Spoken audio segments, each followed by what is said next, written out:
बिस्मिल्लाहिर्रहमानिर्रहीम। अस्सलाम वालेकुम नाज़रीन, मैं काजी बिलाल हूँ और आप मेरा यूट्यूब चैनल देख रहे हैं।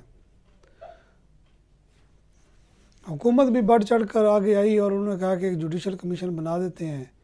ये 6 जजों ने ख़त लिखा है फ़ौज की जो खुफिया एजेंसी इनके बारे में, तो इस पर आप हैरान होंगे कि अजीब व गरीब किस्म के दलाइल आना शुरू हो गए और ऐसे ऐसे संजीदा और पढ़े लिखे लोग जो अपने आप को दानश्वर भी कहते हैं, उनके बयानात भी मैं तो सुन के हैरान हो गया। किसी ने ये हमदर्दी का इजहार नहीं किया कि ये क्या हो रहा है, किसी ने ये नहीं कहा कि ये नहीं होना चाहिए, चाहे वो सियासी लोग हैं दूसरे हैं, किसी ने भी इसकी वो मजम्मत नहीं की खुलकर, क्योंकि डरते हैं, डरना भी चाहिए। लेकिन आप ये देखें कि नून लीग के जो सेनेटर इरफान सदीकी साहब, वो कहते हैं तो गलत फोरम पे चले गए हैं, ये तो बनता ही नहीं है। सुप्रीम जुडिशल काउंसिल जो है वो जजों के कंडक्ट के बारे में कहती है। फिर बात ये है कि सुप्रीम कोर्ट, हाई कोर्ट के जजेस जो हैं वो अपने मसाइल जो हैं, जो अपनी शिकायत हैं, वो चीफ जस्टिस को ही देंगे। पहले चीफ जस्टिस उनका इस्लामाबाद हाई कोर्ट का था, उन्होंने 2-3 बार दी दरखास्तें, लेकिन उस पर कोई उन्होंने सुनवाई नहीं की। फिर उन्होंने सुप्रीम जुडिशल काउंसिल का जो हेड होता है वो चीफ जस्टिस ऑफ पाकिस्तान होता है।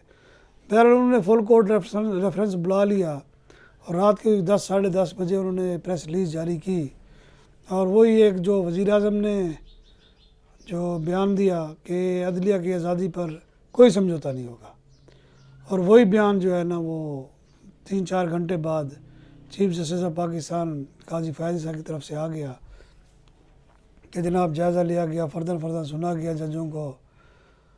उसके बाद उन्होंने कहा जनाब अदलिया की आज़ादी पर एग्जेक्टिव का जो है लफ्ज़ उन्होंने क्या इस्तेमाल किया, एग्जेक्टिव की मुदाखलत जो है ना वो बर्दाश्त नहीं की जाएगी और अदलिया की आज़ादी पर कोई कंप्रोमाइज़ नहीं किया जाएगा, कोई समझौता नहीं किया जाएगा। अच्छा बयान है, लोगों ने पसंद किया होगा या ना, लेकिन जो PTI वालों ने शोर मचाया उनके तहफ़्फ़ुज़ात भी अपनी जगह ठीक हैं।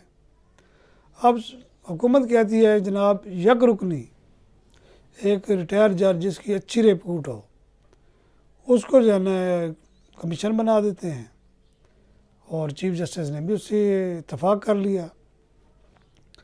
वो जनाब तहकीक करेगा और उसके बाद जो है ना सबूत दिए जाएंगे। अब ये समझे कि कमीशन जहाँ बने, जहाँ कमेटी बने, समझे वो मामला गया दब, वो अब कुछ भी नहीं होगा। और ये मैंने पिछले व्लॉग में भी कहा था कि होना कुछ भी नहीं है। बात यह है कि एक मेकनिज़म है, जो शिकायत आई हैं हर इदारा उसके अपनी सतह पर उसका जायज़ा ले। अगर आर्मी के बंदों के ख़िलाफ़ हैं तो आर्मी चीफ को जो है ना उसका नोटिस लेना चाहिए, IAS के खिलाफ DGISI को नोटिस लेना चाहिए और अपनी पोजीशन क्लियर करनी चाहिए।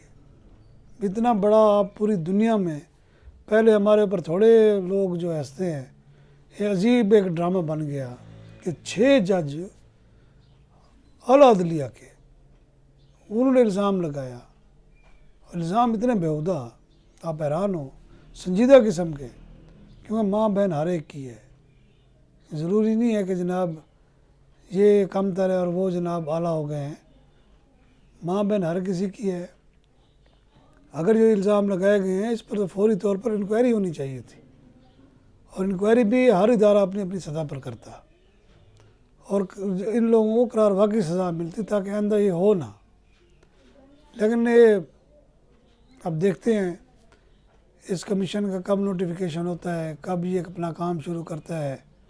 मुझे तो लगता है 1-2 साल लग ही जाएंगे, और इस दौरान इन जजेस की जो है ना वो या तजनज़ली हो जाएगी या इनसे इस्तीफ़ा ले लिया जाएगा। साहब ज़ाहिर अब तो ये एक किस्म के बहस हो गए हैं, अब इनके सारा कुछ इनके ख़िलाफ़ ही जाएगा, जैसे शौकत अज़ीज़ सिद्दीकी से ख़िलाफ़ गया था। ये ट्रुथ है और ये होता आ रहा है, इसको कोई भी नहीं रोक सकता और ना ही किसी ने रोकने की कोशिश की है, क्योंकि हम लोग मेरिट पसंद है ही नहीं, हम असूल पसंद है ही नहीं। हमारी ये कोशिश होती है कि डंग डब्बू काम करो, डंग डब्बू काम करें, वक्त गुजारें। 3 साल 2 साल 4 साल रह गए हैं, जो कुछ लूट सकते हैं लूटो, उसके बाद जो नया आएगा वो भुगतेगा। कौम भुगतेगी, हम तो अपने जाके मज़े करेंगे। ये पॉलिसी चलती आ रही है सियासी तौर पर भी और ब्यूरोक्रेसी में भी। सियासी लोग भी यही कर रहे हैं, ब्यूरोक्रेसी उनको देखा देखी यही कर रही है, और ये इस मुल्क की नसीब बन चुका है। अब आप देखें पिछले कितने मेमो कमीशन हुआ, कुछ हुआ, फैज़ाबाद धरना हुआ, उसके कमीशन का हवाला दिया फुल कोर्ट रेफरेंस के फैसले में। जुल्फ़िकार अली भुट्टो रेफरेंस हुआ, किसी को नामजद किया, किसी को सज़ा मिली? नेवर। तो अब भी जो है ना, आप तवक्को न रखें, ये एक भूचाल आया था और ये गर्द जो है ना 1-2 दिन में बैठ जाएगी। इजाज़त चाहूँगा। अल्लाह हाफ़िज़।